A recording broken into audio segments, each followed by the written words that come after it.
fully clear if the Wyckoff farm is really from around 1652. And that's why the foundation would love to do physical scientific research on the house to date it. Because holes remain in the story of Peter Claesen and his family. Based on written sources, we know when he moved to his farm, but who built the house and when exactly remains a guess. It could well be a little bit older, or technically it could be newer and this whole video would be useless.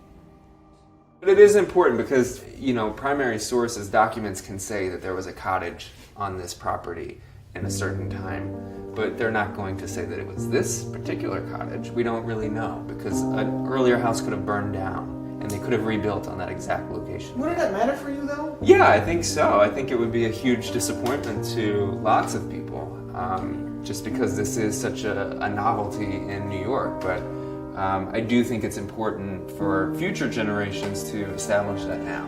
This cat agrees. There are plenty of hints that the house is pretty old, something Helene knows how to spot in the attic of the house. This is one of the behind-the-scenes treasures of the Wyckoff. You show it to people or not? Occasionally we have cellar-to-attic tours. Attics are good for historians because they usually get changed less than the rest of the house. May I, Joshua? Yes. Thank you. Oh God. This is renovated. I think this might even be 21st century, but it's possibly 20th. Highly likely 20th century. But then you see the difference between this construction and those old beams.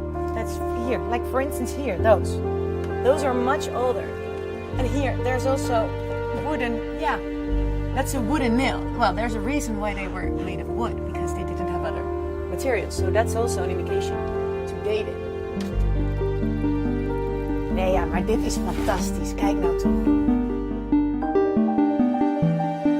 Amsterdam was lucky enough to preserve its historic buildings. New Amsterdam wasn't so lucky. But I'd say, cherish what you have, even if it's just a few beams.